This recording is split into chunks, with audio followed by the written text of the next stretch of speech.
자신의 의지와 상관없이 특정한 행동이나 소리를 반복하는 질환을 틱장애라고 하는데요.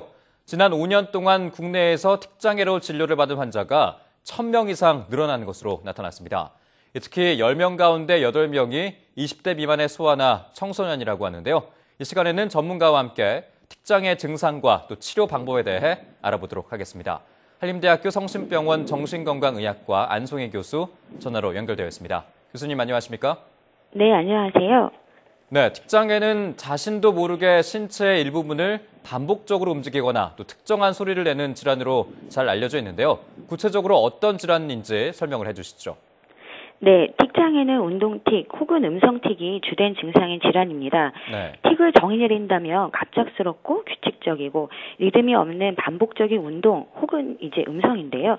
이름처럼 운동틱은 눈 깜빡임, 코 찡긋거림과 같은 단순한 행동부터 여러 개의 운동틱이 복합적으로 나오기도 합니다. 네. 음성틱은 하는 소리부터 짧은 문장을 만드는 것까지 다양한 형태를 보입니다.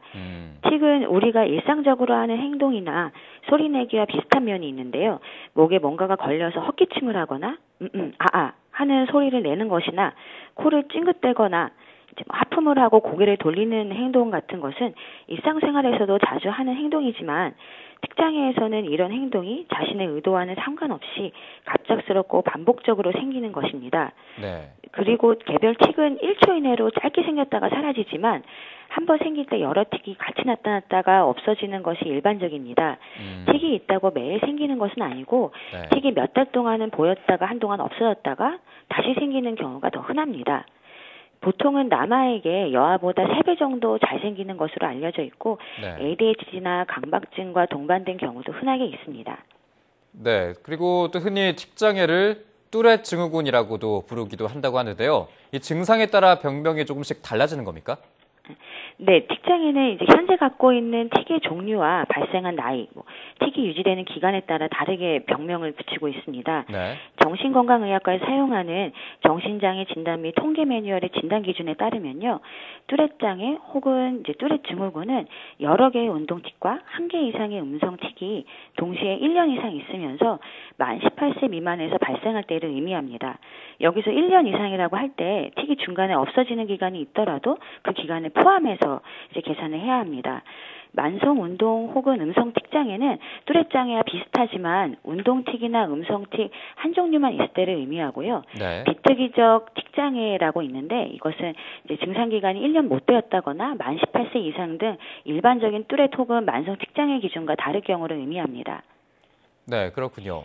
이 앞서 언급한 것처럼 우리나라 틱장애 환자 중 대부분이 소아나 청소년이라는 조사 결과가 나왔는데요. 이렇게 저연령층에서 틱장애가 특별히 많이 발생하는 이유가 있습니까? 그것은 이제 틱장애 자체가 소화기에 많이 발생하는 질환이기 때문에 그렇습니다. 네. 보통 틱이 이제 6, 7세, 빠르면 2세에서도 나타나게 됩니다.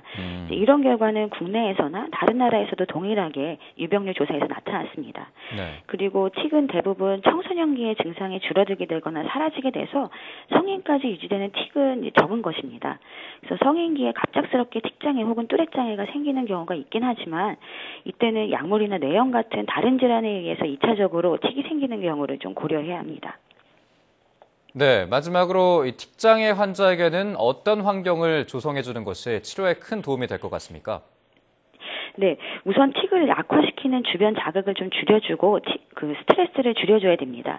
그런데 사람마다 틱이 악화되고 완화되는 상황이 다를 수가 있기 때문에 언제 틱이 생겼는지 일기처럼 작성하다 보면 언제 악화되고 언제 완화되는지 상황에 따른 패턴을 알 수 있습니다.